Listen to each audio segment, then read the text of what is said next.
নমস্কার, আমার নাম রুদ্র স্যার। আজকের আমাদের কম্পিউটার ক্লাসে যেটা দেখানো হবে সেটা হচ্ছে সুইচ স্টেটমেন্ট, কন্ডিশনাল অপারেটর ইত্যাদি সম্পর্কে দেখানো হবে। তো এর জন্য আমরা আগের দিনে যে প্রসেস ব্যবহার করেছিলাম সেটা হচ্ছে অ্যালগোরিদম এর মাধ্যমে আমরা করছিলাম, প্রোগ্রাম তেমন লিখছিলাম না। তো এবার আমরা ধরে নিচ্ছি যে আমরা প্রোগ্রাম লিখব এবং কি করে প্রোগ্রাম লিখতে হয় সেটাতে আস্তে আস্তে অভ্যস্ত হব। যাদের যাদের কম্পিউটার বাড়িতে আছে তারা কম্পিউটারে প্র্যাকটিস করবে। কেউ যদি ব্লুজে ইনস্টল করতে না পারে তাহলে আমাকে অবশ্যই ফোন করবে। আমি অ্যানিডেক্স বলে একটা সফটওয়্যার হয় তার সাহায্যে ইনস্টল করে দেখিয়ে দেবো। শুধু ব্লুজে ইনস্টল করলে হবে না, ব্লুজে উইথ জেডিকে মানে জাভা ডেভেলপমেন্ট টুলকিটের সাথে ব্লুজেটা ইনস্টল করতে হবে, আর নাহলে আগে থাকতে জাভা ইনস্টল করে ব্লুজেটা ইনস্টল করতে হবে। তো এগুলো কী করে করতে হয়, খুব সোজা ব্যাপার, তাও আমি একবার দেখিয়ে দিই। আমরা প্রথমে গুগলে চলে যাব, দিয়ে লিখব ব্লু জে উইথ জেডিকে। এটা লেখার পর ব্লুজের অফিসিয়াল ওয়েবসাইট খুলবে, ঠিক আছে? এবং সেখানে গিয়ে আমরা দেখতে পাবো যে এখানে 64 বিটের জন্য আছে। হ্যাঁ, তো অনেকের 32 বিট মেশিন হতে পারে, সেই ক্ষেত্রে প্রবলেম হতে পারে। হ্যাঁ, তো সেটা এখানে লেখা আছে যে অপারেটিং সিস্টেম 32 বিটের জন্য ব্লুজে এত পয়েন্ট এত। তো এটাই ক্লিক করলাম। তারপরে এখানে লেখা আছে যে ভার্সন, বিভিন্ন ভার্সন লেখা আছে, এগুলো 64 বিট লেখা আছে। তো 64 বিট খুঁজতে হবে, একটু আস্তে আস্তে যেতে হবে। এটা উইন্ডোজ 7, এটা তেমন কিছু লেখা নাই, তো এইটাতে নেওয়া হলেই হবে। এখানে আমরা এমএসআই ইনস্টলারটা নেব, এইটা নিলেই ভালো। এই লিঙ্কটা আমরা কপি লিঙ্ক অ্যাড্রেস, এটাতে ক্লিক করে দিলাম। উইন্ডোজ 7 এটাতে ক্লিক করলে এটা সেভ অপশান আসবে, ডেস্কটপে সেভ করব। আপনি উইন্ডোজ 7 এর কেন নিলেন? 10 এর জন্য 7টা দরকার নাকি? না, 7 অন নিউয়ার লেখা আছে এখানে। 7 অন নিউয়ার মানে 7 এবং নিউয়ার ভার্সনের জন্য সাপোর্ট করবে বলা আছে, ঠিক আছে? তো সেই জন্য এখানে আমি লিঙ্কটা দিয়ে দিলাম। এই লিঙ্কটাতে ক্লিক করলেই আশা করি সবারই হয়ে যাবে, 64 32 দুজনেরই হয়ে যাবে। তো এটা ইনস্টল করে নেবে, কারণ আস্তে আস্তে আমরা অ্যালগোরিদম শিখেছি। কি জিনিস এটা? ব্লু যেটা ইনস্টল করাটা, ঠিক আছে। হ্যাঁ, ইনস্টল করার। আমি শুধু ভিডিওটা ডাউনলোড করেছি, ওতে কি হবে? নাকি জাভা না, জেডিকেটা? না না, জাভা না থাকলে হবে না, যেদিকে থাকতে হবে। জাভা আছে নাকি জানার সহজ উপায় হলো এখানে জাভা লেখা। তাহলে এই যে কনফিগার জাভা এই অপশনটা, জাভা টিপলে এটা আসে, তবে কনফিগার জাভা আছে। তাহলে হয়তো আছে, এবার যেদিকে দেখে নিবা। আচ্ছা, এবার আমরা ব্লু যেটা ওপেন করছি, ব্লু যেটা ওপেন করলাম। বিভিন্ন ভার্সন আছে, আমিও খুব একটা নতুন ভার্সন ব্যবহার করি না, পুরনো ভার্সনই ব্যবহার করি। তো এখানে হেল্পে গিয়ে অ্যাবাউটে গেলে ভার্সন জানা যাবে। তো এটাও দেখা যাচ্ছে যে 4.2.2, একটু নতুন ভার্সন অবশ্য। এখানে বলে দিয়েছে যে ব্লু যে জেডিকে এবং এই সমস্ত কোথায় কোথায় আছে সব বলেছে, ঠিক আছে? তো এরপরে আমরা এখানে অ্যামাউন্ট পে বলে একটা প্রোগ্রাম করেছিলাম আগের দিন। সেই প্রোগ্রামটাতে আমরা অ্যামাউন্ট পে করার জন্য ডিসকাউন্ট দিয়ে পুরো প্রোগ্রামটা করেছিলাম। তো এইবার আমরা এই প্রোগ্রামটা, স্যার, হ্যাঁ বলো। বলছিলাম যে আমি ব্লু যে ডাউনলোড করেছিলাম, কিন্তু হ্যাঁ, সে আপনি আপনি সেই notepad plus plus plus download করে দিয়েছিলেন না? হুম, যে ওইখানে ব্লু যে দেখছি, যে ব্লু যে খুলছি, দেখছি ওই ওই নোটিফিকেশন, মানে যেটা ব্লু জের প্রোগ্রামটা চলে আসছে, ইন্সপেক্টটা। ঠিক আছে, তোমাকে আমি যে লিঙ্কটা দিলাম সেই লিঙ্ক থেকে করবা। এখানে হচ্ছে এন্টার প্রিন্ট এন্টার ঠিক টোটাল। আছে। এখানে আমি লিখে দিলাম এন্টার নাম্বার। নাম্বার আমরা ক্যাপসলকটা অন আছে, নাম্বার। আমি ধরে নিচ্ছি যে এখানে 1 থেকে 3টে নাম্বার হবে, 1 থেকে 3টে নাম্বার হবে, এবং এটাই হিসেব বা এটা আমার হিসেব। তো সেটার জন্য আমরা নাম্বার যেহেতু, এবং ব্লু যেতে যে সুইচ স্টেটমেন্ট সেখানে কখনোই ফ্লোট ভ্যালু যাওয়া যায় না, ইন্টিজার বা ক্যারেক্টার ভ্যালু দিতে হয়। তো ইন্টিজার দিতে হলো সেই জন্য, এবং ফ্লোট ভ্যালু যেহেতু দেওয়া যায় না সেই জন্য এটা আমার মুছে দিতে হচ্ছে, দিয়ে আমাকে লিখতে হচ্ছে আইএনটি নাম্বার, এন লিখলাম, তাহলেই হলো। ঠিক আছে, এবার এখানে আমি এই সমস্তগুলো লাগছে না, ডিলিট করে দিচ্ছি, এগুলো সমস্ত আমার দরকার পড়ছে না, তো এগুলোকে ধরে ডিলিট করে দিলাম। নাম্বার নিয়ে নিয়েছি, নাম্বার নিয়ে নেওয়ার পর আমরা নাম্বারটাকে সুইচ স্টেটমেন্টের ওপর দিয়ে চালাবো। SWITCH, সুইচ মানে ইফ স্টেটমেন্টের মতোই, সুইচ স্টেটমেন্টে নাম্বারটা লিখব। তারপরে আমার কেস হবে CASE, কেস 1, মানে 1 নম্বর কেস যদি হয় তাহলে কি এক্সিকিউট হবে বা কি দেখাবে। তো আমি অত না দেখিয়ে আমি এখানে আরেকটা স্ট্রিং ভেরিয়েবল নিয়ে নিলাম, যেখানে লিখলাম ফাঁকা দিয়ে এখানে কেস 1 এর জন্য এসে দেখাবে ফার্স্ট। তারপরে প্রত্যেকটা সুইচ স্টেটমেন্টকে ব্রেক দিতে হবে, নাহলে পরেরটায় চলে যাবে, তাই ব্রেক দিলাম। ব্রেক না দিলেও কিন্তু রান টাইম বা এই প্রোগ্রাম মানে ইরোর দেখাবে না কোনো রকমের প্রোগ্রামের কম্পাইল টাইম, কিন্তু লজিক্যাল ইরোর হয়ে যাবে, সেই জন্য ব্রেক দিলাম। স্যার একবার বোঝাবেন ব্রেক কেন দিতে হয়? ব্রেক না দিলে ফার্স্ট এরটাও দেখিয়ে দিবে, সেকেন্ড এরটাও দেখিয়ে দিবে। সাপোজ ধরো এই ব্রেকটা আমি বন্ধ করে দিলাম, তো নাম্বার 1 দিয়েছি, নাম্বার 2 দিয়েছি, সেকেন্ড, নাম্বার 3 দিয়েছি,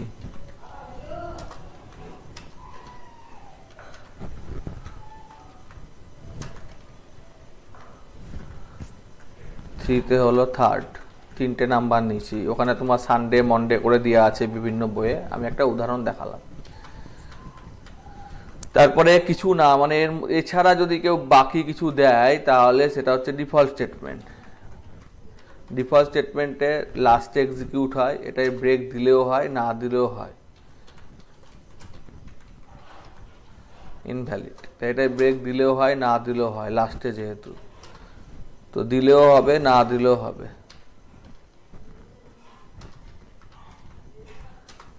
আমি এটা ক্লোজ করলাম, সুইচ স্টেটমেন্ট ক্লোজ হয়ে গেল।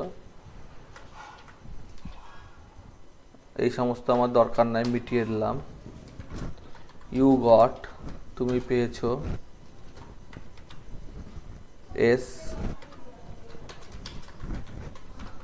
নাম্বার। ঠিক আছে,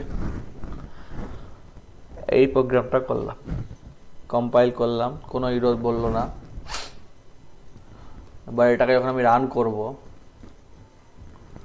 তখন বলছে নাম্বার দাও, আমি 1 দিলাম, সেকেন্ড নাম্বার দেখিয়ে দিল। 1-এর জন্য তো ফার্স্ট নাম্বার হওয়া উচিত ছিল, কিন্তু যেহেতু ব্রেক স্টেটমেন্টটা কাজ করেনি তাই সেকেন্ড নাম্বার দেখিয়ে দিল। বোঝা গেছে, এসের ওপর ওভার রাইট হয়ে গেল, তাহলে লজিক্যালি ইরর দেখিয়ে দিল।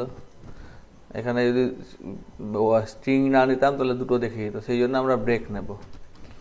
আর লাস্টেরটা ব্রেক দিলেও হয় না দিলেও হয়, লাস্টে যখন পৌঁছে গেছি তখন আর ব্রেক দেওয়ার কি দরকার।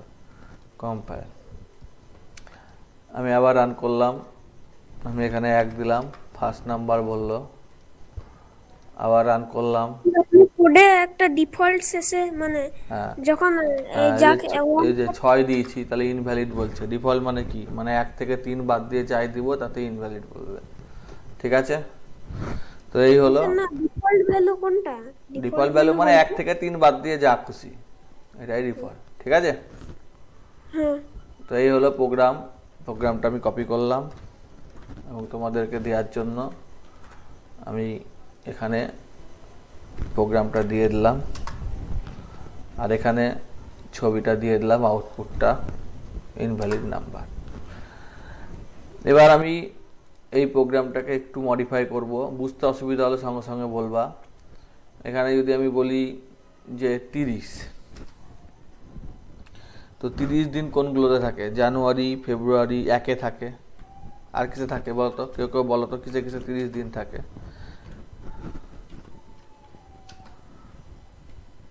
1-এ থাকে, আর কিসে থাকে?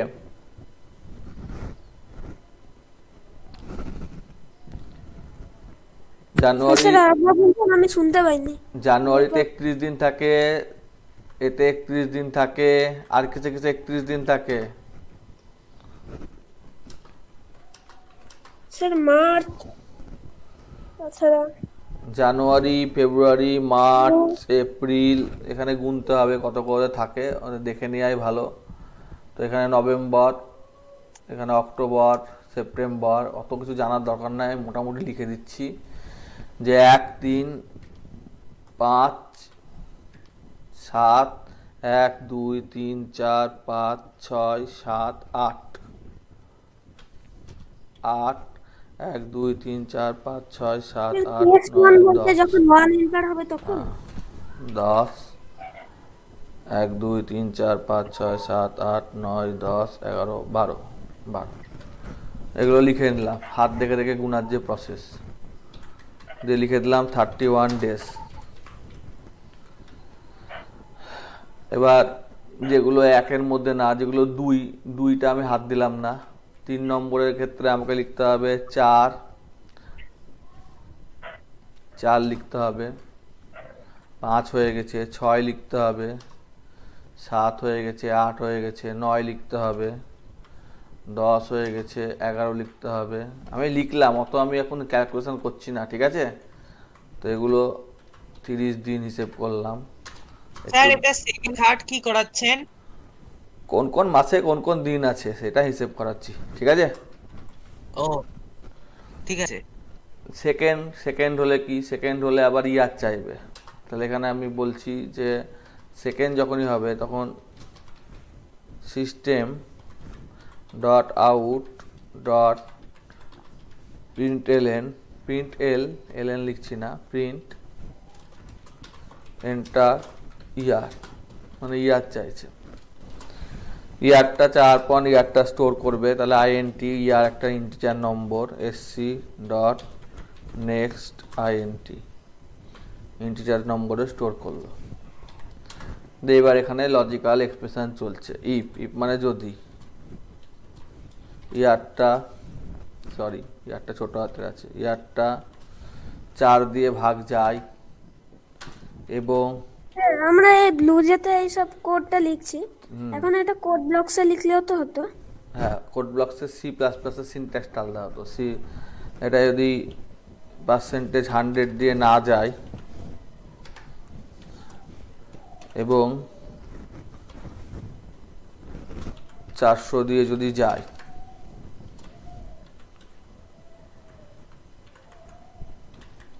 তাহলে 29 ডে হবে। আর না হলে কি হবে,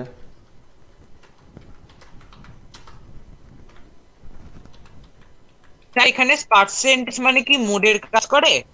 হ্যাঁ ঠিক ধরেছো, আমি শিখেছিলাম এগুলো 28 দিন আগে, ঠিক আছে? হ্যাঁ এখানে আমাকে এন্টার নাম্বার না দিয়ে এন্টার মান্থ ইন নাম্বার, 1 থেকে 12টা মান্থ আছে, এগুলো সব ঠিকই আছে। ইনভ্যালিড, ইউ গট এত ডেজ, এটা দরকার নাই, এটা দরকার নাই। কম্পাইল করে দিলাম, এরর বলছে, ভুল বলছে, এখানে পেজ দিতে ভুলে গেছি আর একটা ব্র্যাকেট ক্লোজ করতে ভুলে গেছি। কম্পাইল করলাম, তাও এরর বলছে, এখানে একটা ইকুয়াল টু দিতে ভুলে গেছি, ডবল জিরো বসিয়ে দিয়েছি, তাও ভুল বলছে। এলসে দুটো ব্র্যাকেট শুরু হয়েছে, একটা ব্র্যাকেট শুরু হলো, একটা ব্র্যাকেট ঠিকই আছে, এখানে একটা ব্র্যাকেট হবে না, ঠিক আছে? কম্পাইল, ঠিক আছে, ক্লোজ করলাম, মিনিমাইজ করলাম, রান করলাম। স্যার আপনি ভুল না ঠিক কি করে বুঝছেন যে কোথায় কোথায় ভুল হচ্ছে? ওটা তোমরাও প্র্যাকটিস করলে বুঝতে পারো, আর তুমি যখন অঙ্ক করো প্রথমে কি বুঝতে পারো ভুল না ঠিক, তারপর যখন প্র্যাকটিস করো তখন বুঝতে পারো। 2 দিলাম, না আপনি তো অনেক বড় প্রোগ্রাম লিখলে কিন্তু ওই জায়গাটাই ভুল হল কি করে বুঝলেন? লাল কালি দাগ দিচ্ছে। ইয়ার, ও ঠিক আছে, ইয়ার দিলাম 2005, তাহলে বলছে 28 দিন। আবার রান করলাম, 2 দিলাম, ইয়ার দিলাম 2000 দিলাম, তাহলে 29 দিন বলছে, মানে লিপিয়া। আবার রান করলাম, 3 দিলাম, তাহলে 31 দিন, মার্চ মাসে 31 দিন হয়। আবার রান করলাম, 4 দিলাম, 4 মাসে 30 দিন। তো এই করে এই প্রোগ্রামটা এক্সিকিউট হবে বা রান করলে রান হবে। আমরা এটাকে সেভ করলাম। এত বড় প্রোগ্রাম এখানে দেখানো সম্ভব না, আমি আস্তে আস্তে করলাম, কিন্তু এক নজরে দেখানো মুশকিল ব্যাপার ছোট করে না দেখলে। সেই জন্য এটাকে আমি এখানে ছোট করে দিয়ে দিলাম, রিড মোডে ক্লিক করে দেখে নেবা। হয়তো আমার একটু ভুল হতে পারে, কারণ একদিনের এই হিসেবটা অতটা আমি ভেবেচিন্তে করিনি, মোটামুটি বোঝাবার জন্য করেছি। তো এই হলো আমাদের সুইচ কেস। তাহলে একসাথে অনেকগুলো স্টেটমেন্ট এক্সিকিউট করা যায়, যেমন 1 3 5 7 অনেকগুলো এক্সিকিউট করছি। আবার সিঙ্গেলও করা যায়, অর্থাৎ একটা দুটো তিনটে একসাথে অনেকগুলো দেওয়া যায়, সিঙ্গেলও দেওয়া যায়। আবার তার মধ্যে আবার কন্ডিশনও দেওয়া যায় যে লিপিয়ার কি লিপিয়ার না। সেকেন্ড প্রোগ্রামটা 9-এর ছেলেকে দিলে হয়তো পারবে না, ঠিক আছে? তো তাও আমি করালাম, যদি কঠিন মনে হয় করার দরকার নাই, কিন্তু আমি বোঝাবার জন্য। সবাই সব রকম থাকে, যদি কেউ ধরার থাকে তাহলে সে ধরবে, অসুবিধা নাই কোনো, আস্তে আস্তে ভেঙে ভেঙে করলে অসুবিধা নাই। তো এতদূর পর্যন্ত বাকিরা সব নাই চলে গেছে, বুঝতেই পারছি। এখন কি হলো বুঝতে পারছি না। তো এতদূর পর্যন্ত কৌস্তব তোমার কোনো অসুবিধা আছে? স্যার আমি ওই কি করে কেস দিয়ে হলো, কেসের ব্যাপারটা বুঝতে পারলাম না। কেস 1 এর পর তো 2 আসার কথা। এখানে কেস 1-এর পর 2 না আসতেই পারে। আমার এতগুলোর জন্য আমার 31 দিন, সেই জন্য 1 3 5 7 এইগুলোর জন্য 31 দিন। 2-এর জন্য স্যার কিন্তু এটা তো আমি তো ধরলাম ইনপুট 1 করলাম, তাহলে তাহলে এখানে তো ওই যে কেস 1 2 লেখা আছে সেই জায়গাগুলো তো ওই ভেরিয়েবলটা লেখা উচিত না, যেটা আমি ভেরিয়েবলটাই তো এখানে ইনপুট করতে লিখেছি। নিয়েছি। এই যে এখানে n বলে লিখে দিয়েছি, এবার nটা এখানে যাচ্ছে। তাহলে আমি যদি 3 ধরছি তাহলে 3-এর কাছে যাচ্ছে, দিয়ে এখানে গিয়ে বলছে 31 দিন। যদি 2 দিচ্ছি তাহলে এই nটা এখান থেকে এইখানে লাফিয়ে চলে যাচ্ছে, দিয়ে ইয়ার নিচ্ছে, দিয়ে 29 দিন 28 দিন বলছে। যদি 9 দিচ্ছি এরকম দেখাচ্ছে। ঠিক আছে ঠিক আছে স্যার, বুঝলাম। তো আজকে এটুকুই থাক, কারণ কেউ জয়েন করেনি। কি অসুবিধা হলো বুঝতে পারছি না আমি তো করাবার সময় তো আর চ্যাট বক্স দেখতে পাই না। তো যাই হোক, হয়তো অসুবিধা হতে পারে, কোনো নেটওয়ার্ক প্রবলেম হতে পারে। ঠিক আছে, আজকে এটুকুই থাক, তোমরা এটুকুই বাড়িতে প্র্যাকটিস করবা। ঠিক আছে, রাখছি। Good night. ঠিক আছে স্যার।